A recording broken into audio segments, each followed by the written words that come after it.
Good evening. I hope you've had a great day today. Welcome to BVJ's Bedtime Stories. I'm bigvoicejay, and this is the show where we get you ready for a good night's sleep with public domain short stories just for you. Links to all the stories can be found in the show notes at bedtimewithbvj.com. And if you'd like to support the show, there's a Buy Me a Coffee link in every post. Tonight we continue our story, The Adventure of the Lion's Mane, by author Conan Doyle. A week passed. The inquest had thrown no light upon the matter, and had been adjourned for further evidence. Stackhurst had made discreet inquiry about his subordinate, and there had been a superficial search for his room, but without result. Personally, I had gone over the whole ground again, both physically and mentally, but with no new conclusions. In all my chronicles, the reader will find no case which brought me so completely to the limit of my powers. Even my imagination could conceive no solution to the mystery. And then there came the incident of the dog. It was my old housekeeper who heard of it first, by that strange wireless by which such people collect the news of the countryside. "Sad story this, sir, about Mr. MacPherson's dog," said she one evening. I do not encourage such conversations, but the words arrested my attention. "What of Mr. MacPherson's dog?" "Dead, sir. Died of grief for its master." "Who told you this?" "Why, sir, everyone is talking of it. It took on terrible and has eaten nothing for a week. Then today, 2 of the young gentlemen from the Gables found it dead. Down on the beach, sir, at the very place where its master met its end." "At the very place?" The word stood out clear in my memory. Some dim perception that the matter was vital rose in my mind. That the dog should die was after the beautiful, faithful nature of dogs, but in the very place? Why should this lonely beach be fatal to it? Was it possible that it had also been sacrificed to some revengeful feud? Was it possible? Yes, the perception was dim, but already something was building up in my mind. In a few minutes I was on my way to the Gables, where I found Stackhurst in his study. At my request he sent for Sudbury and Blunt, the 2 students who found the dog.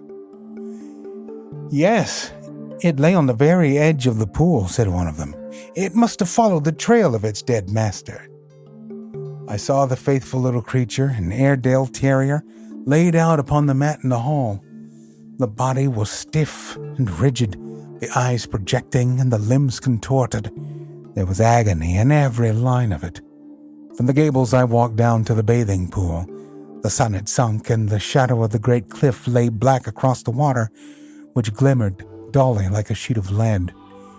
The place was deserted, and there was no sign of life, save for 2 seabirds circling and screaming overhead. In the fading light I could dimly make out the little dog's spoor upon the sand, round the very rock on which his master's towel had been laid. For a long time I stood in deep meditation, while the shadows grew darker around me. My mind was filled with racing thoughts. You have known what it was to be in a nightmare in which you feel that there is some all-important thing for which you search and which you know is there, though it remains forever just beyond your reach. That was how I felt that evening, as I stood alone by that place of death. Then, at last I turned and walked slowly homeward. I had just reached the top of the path when it came to me. Like a flash, I remembered the thing for which I had so eagerly and vainly grasped. You will know, or Watson has written in vain, that I hold a vast store of out-of-the-way knowledge without scientific system, but very available for the needs of my work. My mind is like a crowded box room, with packets of all sorts stowed away therein. So many that I may well have but a vague perception of what was there. I had known that there was something which might bear upon this matter. It was still vague, but at least I knew how I could make it clear. It was monstrous, incredible, and yet it was always a possibility. I would test it to the full. There's a great garret in my little house which is stuffed with books. It was into this that I plunged and rummaged for an hour. At the end of that time, I emerged with a little chocolate and silver volume. Eagerly I turned up the chapter of which I had a dim remembrance. Yes, it was indeed a far-fetched and unlikely proposition, and yet I could not be at rest until I had made sure if it might indeed be so. It was late when I retired, with my mind eagerly awaiting the work of the morrow. But that work met with an annoying interruption. I had hardly swallowed my early cup of tea and was starting for the beach when I had a call from Inspector Bartle of the Sussex Constabulary, a steady, solid, bovine man with thoughtful eyes, which looked at me now with a very troubled expression. "I know your immense experience, sir," said he. "This is quite unofficial, of course, and need go no farther. But I am fairly up against it in this MacPherson case. The question is, shall I make an arrest, or shall I not?" "Meaning Mr. Jan Murdoch?" "Yes, sir. There is really no one else when you come to think of it. That's the advantage of this solitude. We narrow it down to a very small compass. If he did not do it, then who did?" "What have you against him?" He had gleaned along the same furrows as I had. There was Murdoch's character and the mystery which seemed to hang round the man, his furious bursts of temper, as shown in the incident of the dog, the fact that he had quarreled with MacPherson in the past, and that there was some reason to think that he might have resented his attention to Miss Bellamy. He had all my points, but no fresh ones, save that Murdoch seemed to be making every preparation for departure. What would my position be if I let him slip away with all his evidence against him?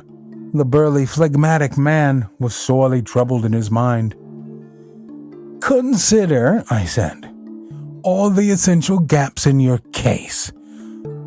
On the morning of the crime, he can surely prove an alibi. He has been with the scholars to the last moment. And within a few minutes of MacPherson's appearance, he came upon us from behind. Then bear in mind the absolute impossibility that he could single-handed have inflicted this outrage upon a man quite as strong as himself. Finally, there is this question of the instrument with which these injuries were inflicted. What could it be but a scourge or flexible whip of some sort?" "Have you examined the marks?" I asked. "I have seen them, so has the doctor, but I have examined them very carefully with the lens. They have peculiarities." "What are they, Mr. Holmes?"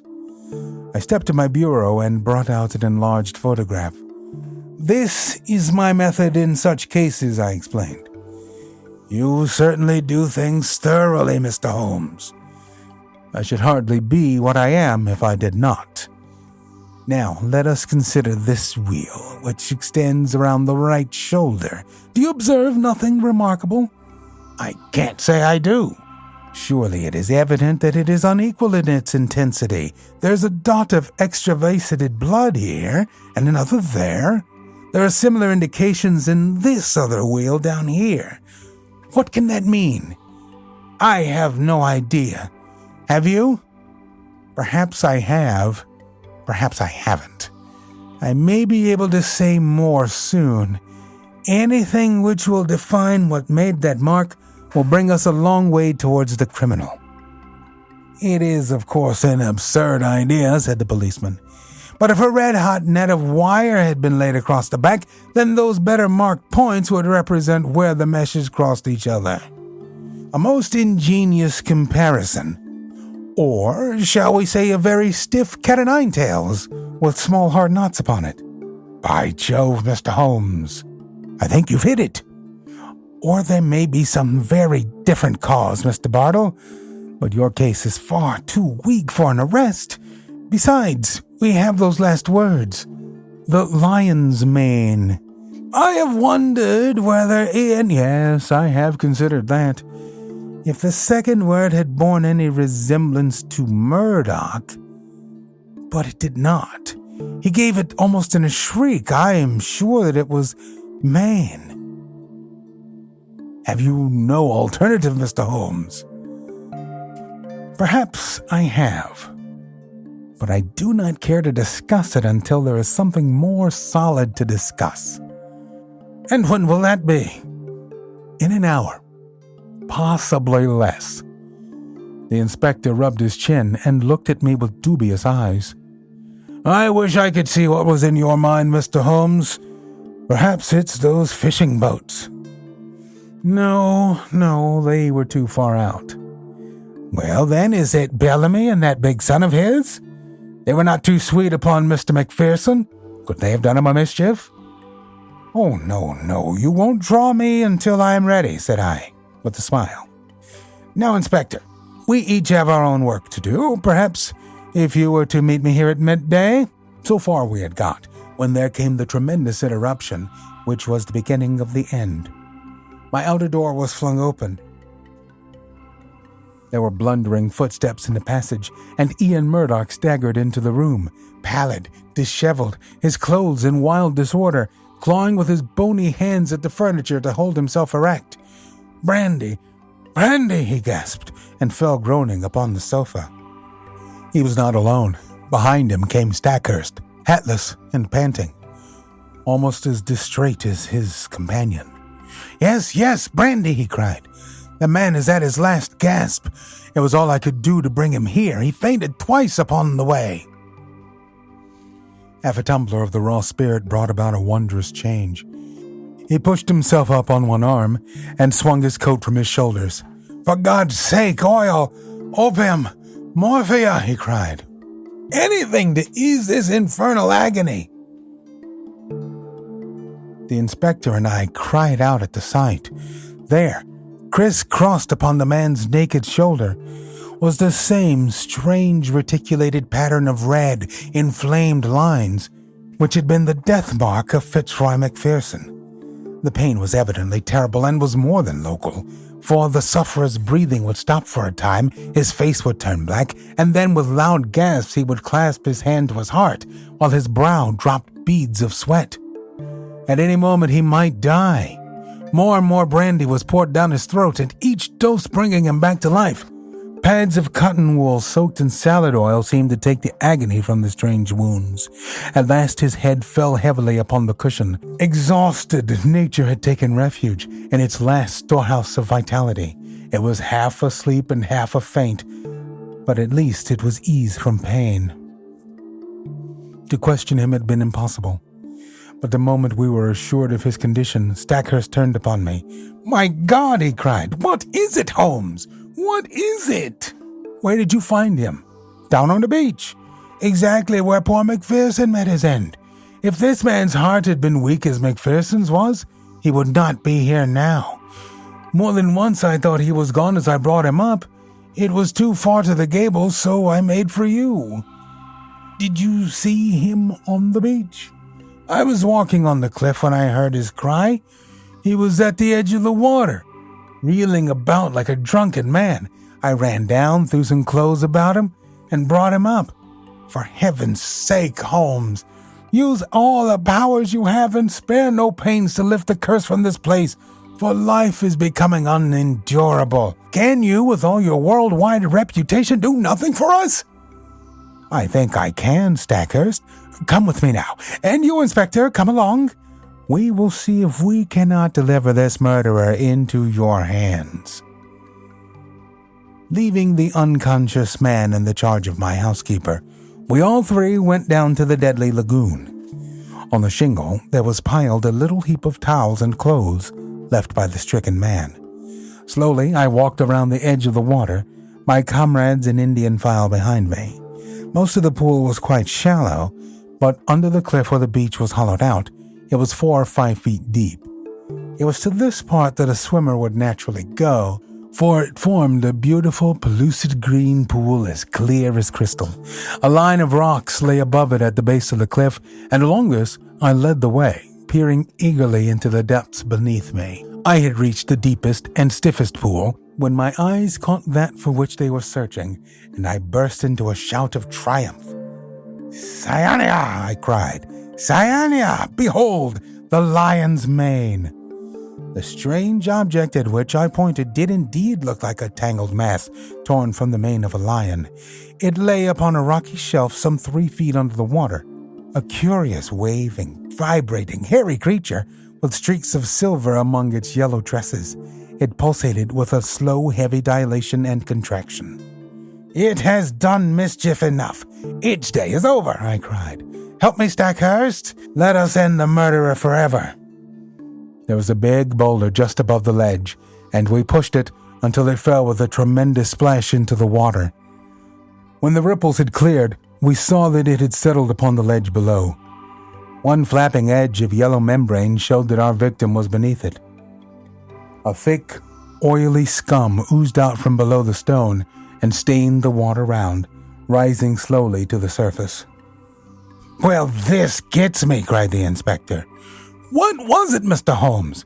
I'm born and bred in these parts, but I never saw such a thing. It don't belong to Sussex." "Just as well for Sussex," I remarked. "It may have been the southwest gale that brought it up. Come back to my house, both of you, and I will give you the terrible experience of one who has good reason to remember his own meeting with the same peril of the seas." When we reached my study, we found that Murdoch was so far recovered that he could sit up. He was dazed in mind, and every now and then was shaken by a paroxysm of pain. In broken words, he explained that he had no notion what had occurred to him, save that terrific pangs that suddenly shot through him, and that it had taken all his fortitude to reach the bank. "Here is a book," I said, taking up the little volume, "which first brought light into what might have been forever dark. It is Out of Doors by the famous observer J.G. Wood.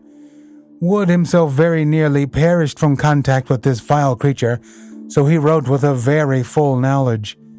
Cyania capillata is the miscreant's full name, and he can be as dangerous to life as, and far more painful than, the bite of the cobra. Let me briefly give this extract. If the bather should see a loose roundish mass of tawny membranes and fibers, something like very large handfuls of lion's mane and silver paper, let him beware, for this is the fearful stinger Cyania capillata. Could our sinister acquaintance be more clearly described?" He goes on to tell of his own encounter with one when swimming off the coast of Kent. He found that the creature radiated almost invisible filaments to the distance of 50 feet, and that anyone within that circumference from the deadly center was in danger of death. Even at a distance, the effect upon Wood was almost fatal. The multitudinous threads caused light scarlet lines upon the skin, which on closer examination resolved into minute dots or pustules. Each dot charged, as it were, with a red-hot needle making its way to the nerves. The local pain was, as he explains, the least part of the exquisite torment. Pangs shot through the chest, causing me to fall as if struck by a bullet. The pulsation would cease, and then the heart would give 6 or 7 leaps, as if it would force its way through the chest. It nearly killed him, although he had only been exposed to it in the disturbed ocean and not in the narrow, calm waters of a bathing pool. He says that he could hardly recognize himself afterwards. So white, wrinkled, and shriveled was his face. He gulped down brandy, a whole bottle full, and it seems to have saved his life. There's the book, Inspector. I leave it with you. And you cannot doubt that it contains a full explanation of the tragedy of poor MacPherson. And incidentally exonerates me, remarked Jan Murdoch with a wry smile.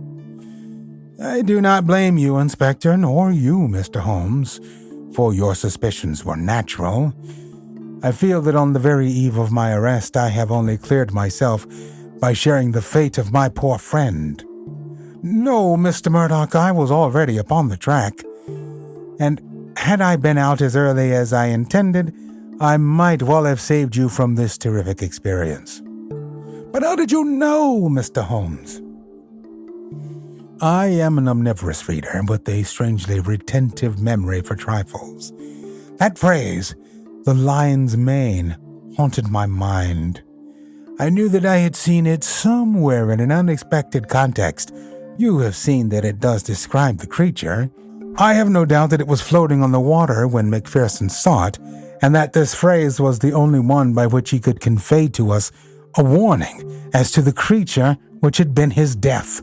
"Then I, at least, am cleared," said Murdoch, rising slowly to his feet. "There are one or two words of explanation which I should give, for I know the direction in which your inquiries have run. It is true that I loved this lady, but from the day when she chose my friend MacPherson, my one desire was to help her to happiness. I was well content to stand aside and act as their go-between. Often I carried their messages, and it was because I was in their confidence and because she was so dear to me that I hastened to tell her of my friend's death, lest someone should forestall me in a more sudden and heartless manner. She would not tell you, sir, of our relations, lest you should disapprove and I might suffer. But with your leave, I must try to get back to the Gables, for my bed will be very welcome." Stackhurst held out his hand. "Our nerves have all been at concert pitch," said he. "Forgive what is past, Murdoch. We shall understand each other better in the future." They passed out together with their arms linked in friendly fashion. The inspector remained, staring at me in silence with his ox-like eyes. "Well, you've done it," he cried at last. "I had read of you, but I never believed it. It's wonderful." I was forced to shake my head.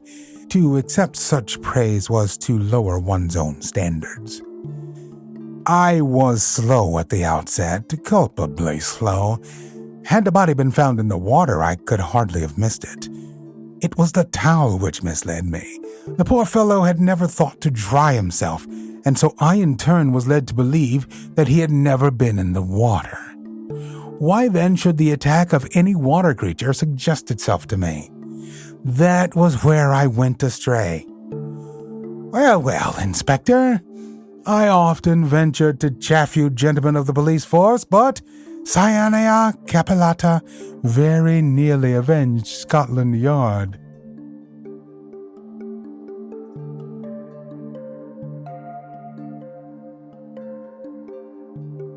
We'll continue our story on our next episode. We are always on the hunt for great stories like these to feature on the show. You can send your suggestions to bigvoicejay@gmail.com. We've got a YouTube channel full of stories from the show. Go to tiny.cc/bvjbedtime. If you found some value in our storytelling tonight, don't forget to show the love. There's a Buy Me a Coffee link on every post. Thank you so much for listening. Good night. Diamond Club hopes you have enjoyed this program.